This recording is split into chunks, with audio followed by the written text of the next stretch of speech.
अस्सलाम वालेकुम। आज हम करेंगे past continuous tense. Past continuous tense होता क्या है? मैंने आपको बताया कंटिन्यूस टेंस वही होता है जो जारी होता है। अब पास्ट में भी एक जारी होता है, सेंटेंस बनता है, जैसे मैं कर रहा था, यानी कि जारी था। मैं कर रही थी या मैं कर रहा था, मैं आता था, मैं आती थी वगैरह, ऐसा कुछ भी आ जाए, क्या होता है वो पास्ट कंटिन्यूस। एक चीज़ याद रखिएगा, पास्ट कंटिन्यूस टेंस के कुछ यानी कि फार्मूला क्या होता है। उसका सब्जेक्ट होता है वही, जैसे वही ऑब्जेक्ट होता है, ऑब्जेक्ट में वही नाउन होता है, सब्जेक्ट में वही नाउन प्रोनाउन दोनों होता है। इसमें जो हेल्पिंग वर्ब होती है वो वाज वर्ड लगती है।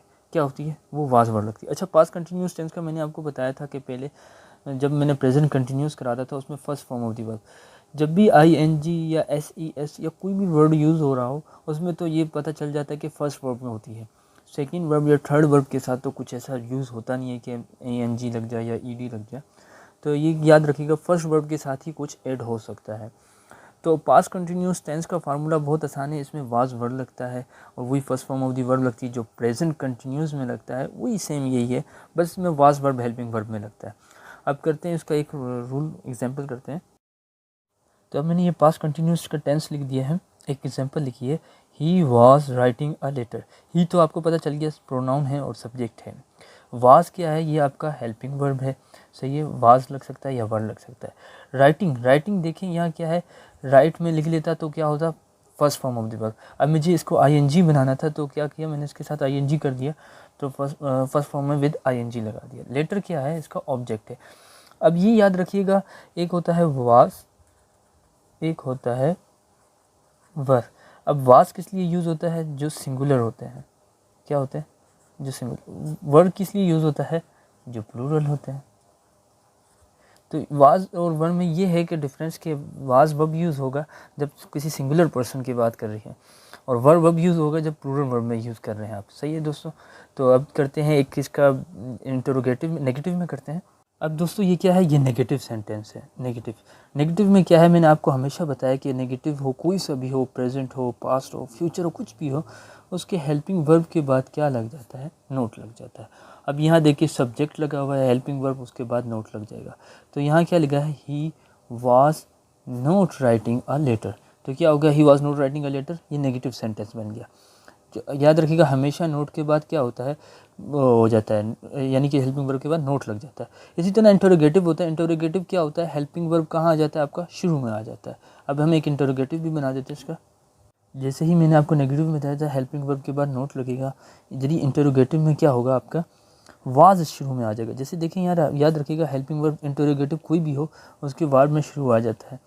तो याद रखिएगा कि हमेशा हेल्पिंग वर्ब शुरू में आ जाती है, फिर सब्जेक्ट आता है, फिर राइटिंग अ लेटर, यानी first form of the verb.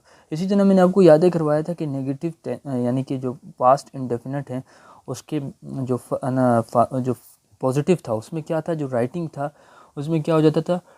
Second form of the verb लग जाती थी हमेशा उसमें से। उसकी जो नेगेटिव है वो चेंज हो जाता था। इसमें ना नेगेटिव चेंज हो रहा है ना इंटरोगेटिव, सब में हेल्पिंग वर्ब सेम ही लग रहा है और सबका सब्जेक्ट भी सेम है सबका।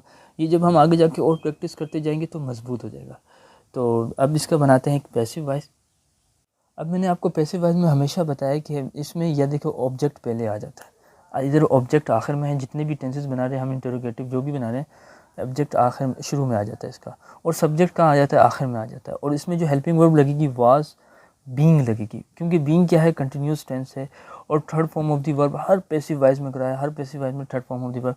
आपको सिर्फ मेरे ख्याल से इसमें सिर्फ ये चीज़ याद करने की, कंटिन्यूस हो तो बीइंग याद करना है, जो भी है बस कंटिन्यूस के इस वर्ड को याद करना है कि हेल्पिंग वर्ब के बाद क्या लगेगा। अब मैंने इधर क्या लिखा है? लेटर। लेटर क्या था? हमारा ऑब्जेक्ट था। तो लेटर मैंने पहले लिख दिया, वाज लिखा, फिर मैंने हेल्पिंग वर्ब हुई, फिर बीइंग लिख दिया, कंटिन्यूस टेंस है, third form of the verb write, wrote, written. Written by him. Him क्या है? ही की जगह यूज़ हुआ है। तो ये बहुत आसान है। पैसिव वॉइस तो बहुत ही आसान है, यानी कि जितना मैंने करवाया आपसे पैसिव वॉइस उसी तरीके से होगा जैसे आपने हर चीज़ में करते आ रहे। Third form of the verb लगेगी, हर किसी में third form of the verb लगेगी, और ऑब्जेक्ट पहले आ जाएगा और सब्जेक्ट आखिर में आ जाएगा।